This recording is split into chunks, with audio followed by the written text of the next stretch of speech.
everyone. Today I would be giving you some information on sprint velocity and velocity charts.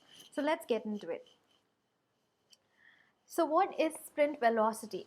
Velocity is a measure of the amount of work or tasks a team accomplishes or completes during a single sprint. So usually you see during a sprint you would have a set of sprint backlog items. It would be estimated, but ultimately you would come to know that though there are set of estimates, there would be a separate amount of work that was completed. It can either be the exact estimated amount of work or it can even be less. So when you take the sprint velocity, it's the amount of work that is completed during a single sprint.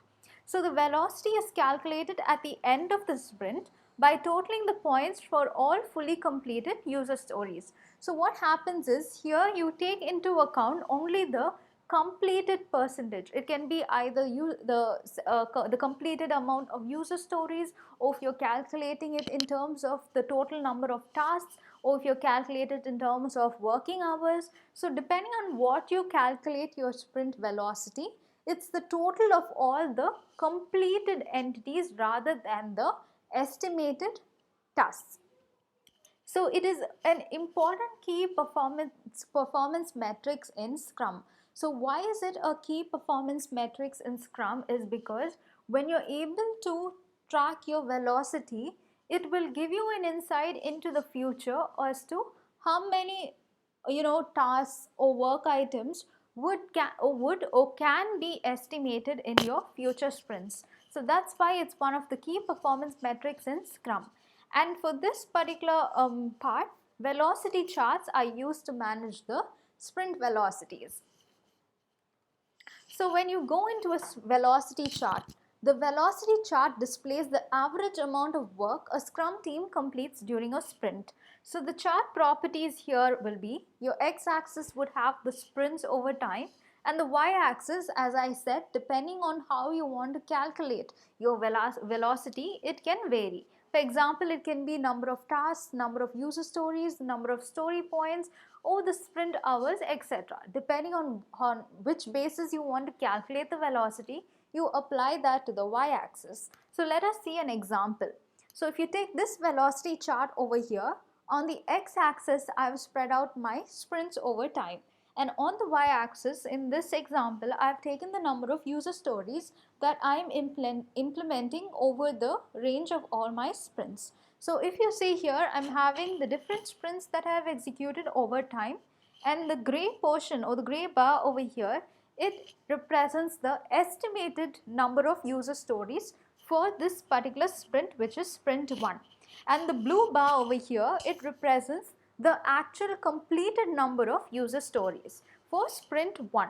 So when I look at this velocity chart, I would be able to view the estimates versus the completed number of user stories.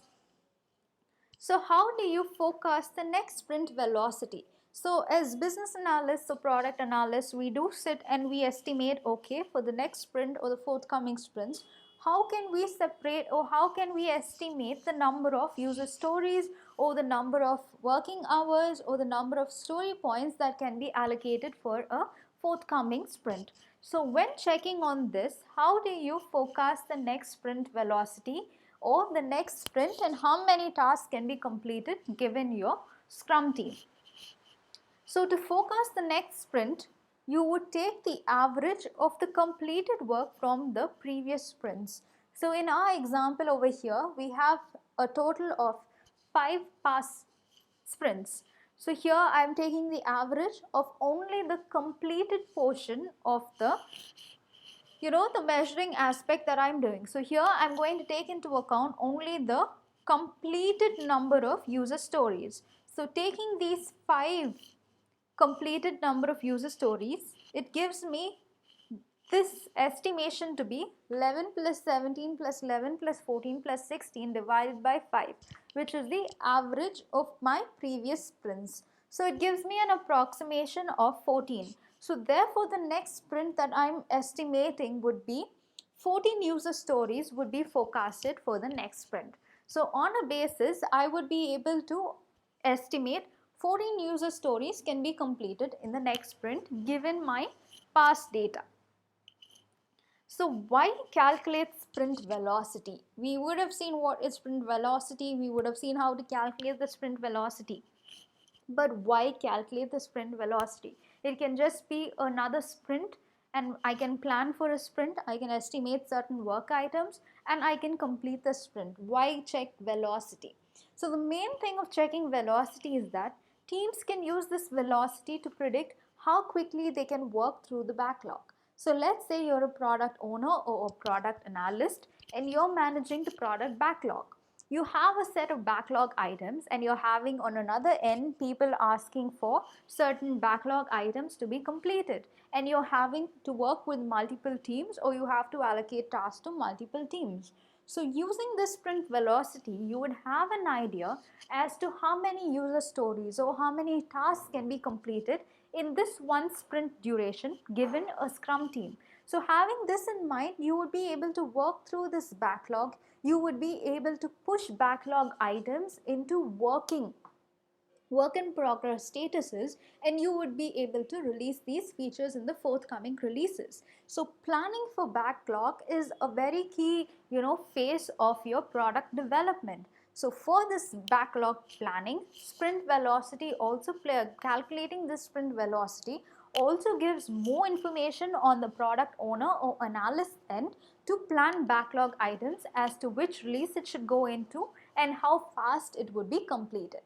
The next one is your estimations and forecasts become more accurate with time and when more sprints are executed.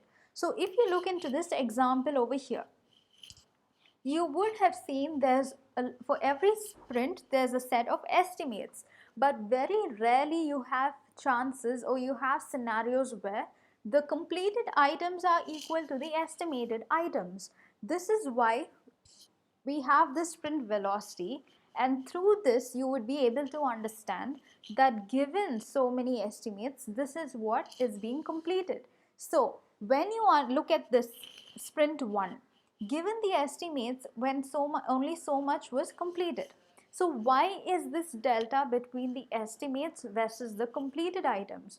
Either it can be unforecasted development issues, it can be unforecasted scenarios that were not captured initially, it can be some ad hoc, situations that, was an obstacle for completing that feature. There could have been some, unpredicted or unseen blockers or impediments. So all this should be taken into account. So every sprint you have a retro and you would understand for all this was all the different issues which was an obstacle for us completing these estimated user stories or these estimated work items. So by understanding this and by gaining this knowledge, you would be able to predict, you would be able to forecast, you would be able to foresee the various issues that might arise given a work item or given a user story. And equally, you would be able to estimate. It can be they estimate the story points. It can even be you estimating the time taken to complete that particular user story. Your estimations become all the more accurate as you gain this knowledge, as you see so much of, sprints going by, when you see the velocity, how it's being, moving, you would be able to gain all these insights, which is why sprint velocities are key. So this is an example of sprint velocities and velocity charts, and I hope you got a little bit of information on this. So if you like this video, please do give it a thumbs up, and if you haven't subscribed to this channel, please do subscribe to this channel and also do share your feedbacks. Thank you.